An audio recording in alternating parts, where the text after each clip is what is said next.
देखिए जो वहम है घरों में ज़िंदगियों को अजीरन कर देते हैं, यानी ये परसेप्शन जिसे हम कहते हैं ना, एक्चुअली ये वहम नहीं होता, ये परसेप्शन होता है। परसेप्शन का मतलब है कि वो ऐसा सोच रहे होते हैं, और जो कुछ हम सोच रहे होते हैं वो हमारे लिए हकीकत होती है। अगरचे वो हकीकत ना भी हो, लेकिन चूँकि हम ऐसा सोच रहे हैं तो वो हमारे लिए हकीकत का दर्जा रखता है। अगर फ़र्ज़ करें खामद रात को लेट आ रहा है, 11-12 बजे आ रहा है, और बीवी सोच रही है कि ज़रूर कोई चक्कर है, तो बीवी को जो वहम होगा और जो परसेप्शन होगा वो रियलिटी जैसा असर करेगा। और जब खामद वापस आएगा तो बीवी का मूड ख़राब होगा, वो कोई ना कोई बॉडी लैंग्वेज ख़राब कर लेगी, कहेगी अल्लाह फड़ खाना, या कुछ इस तरह की चीज़ करेगी। तो अगर बंदा रोज़ लेट आएगा तो फिर वो बीवी कहेगी जाओ से माँ को जिथे गया ऐसा है, मतलब वैसी कोई बात कर देगी।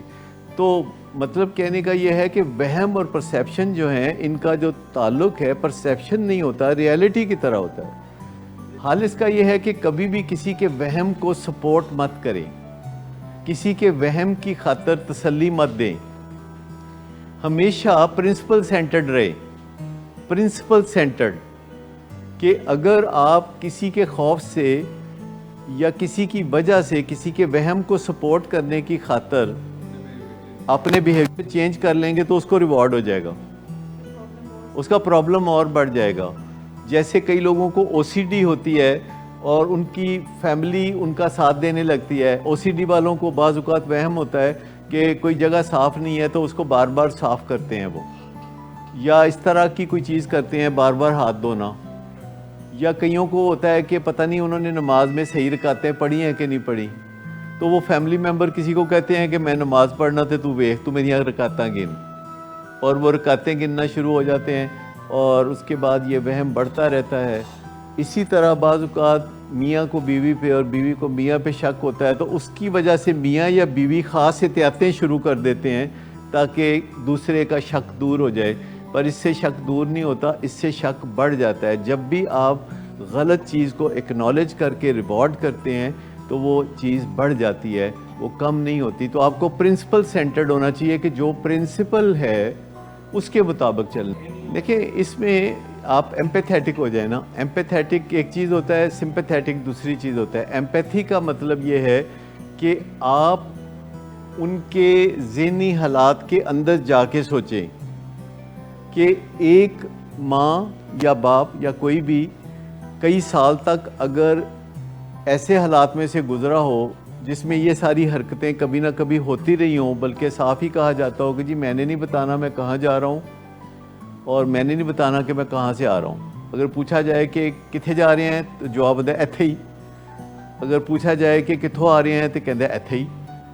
तो ये जो जवाब है बड़े कॉम्प्रिहेंसिव जवाब हैं जो कि माँ बाप को कई साल से मिल रहे होते हैं, और इसका जो असर होता है वो दिमाग पे इतना ज़्यादा हो जाता है कि जब बच्चा ठीक भी होना शुरू होता है तो उनको ये मौफ़क़ नहीं आता, कंपैटिबल नहीं होता। उनके दिल में होता है कि जो जिस मिशन पे मैं हूँ, मिसाल के तौर पर एक मिशन पे माँ है कि वो पता करना चाहती है कि मेरा बेटा छत पे सिगरेट अकेला पी रहा है कि नहीं। तो आप जो भी काम करना चाहते हैं तो आप उस काम में कामयाब होना चाहते हैं कि नाकाम? कामयाब। तो जब छत पे कोई जाए और आगे बच्चा जो है वहाँ मसल्ला करके तो नमाज़ पढ़ रहा हो, तो माँ को तो बहुत प्रॉब्लम हो जाएगा।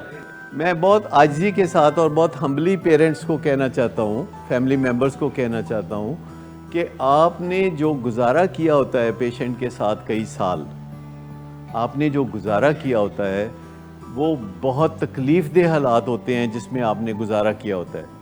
उन हालात में आपकी ज़हनी सेहत का सलामत रहना, ज़हनी सेहत का सलामत रहना बहुत मुश्किल है, बहुत नामुमकिन है। वहमी हो जाना आम बात है। हर रोज़ आपको वहम होता है कि कहीं आज ये रात इसकी आखिरी रात तो नहीं।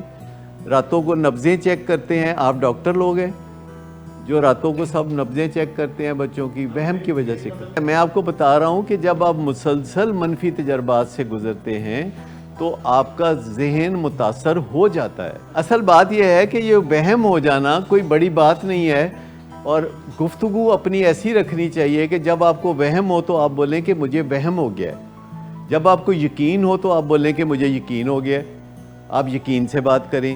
جب آپ کو پکا پتہ ہو تو آپ بولیں کہ مجھے پکا پتہ ہے، ڈن، یہ مجھے پکا پتہ ہے.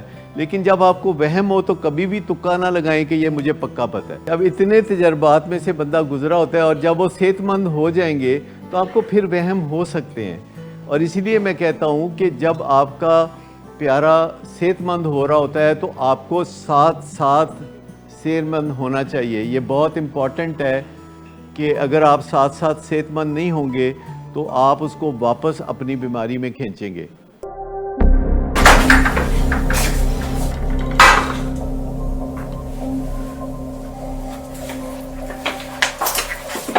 آج پھر بھی کرایا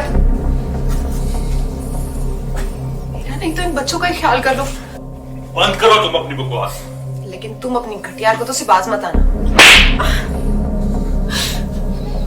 تم ہو ہی گھٹیا انسان. تم ہوتی کون ہو مجھے روکنے والی؟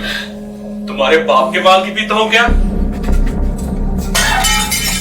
شراب نوشی کی وجہ کردار کی خرابی نہیں، موڈ کی خرابی ہے. شراب نوشی کبھی بھی نشے کی بیماری میں بدل سکتی ہے. نشے کی بیماری ہر سٹیج پر قابل علاج ہے. مدد حاصل کیجیے، کیونکہ وہ ایسا نہیں کرے گا. ولنگ ویز سے مدد حاصل کیجیے، کہیں سے بھی مدد حاصل کیجیے، لیکن فوری مدد حاصل کیجیے. جس معجزے کے انتظار میں آپ نے بہت دیر کر دی، اب وہ دستک دے رہا ہے. مدد حاصل کیجیے، مدد حاصل کیجیے، مدد حاصل کیجیے.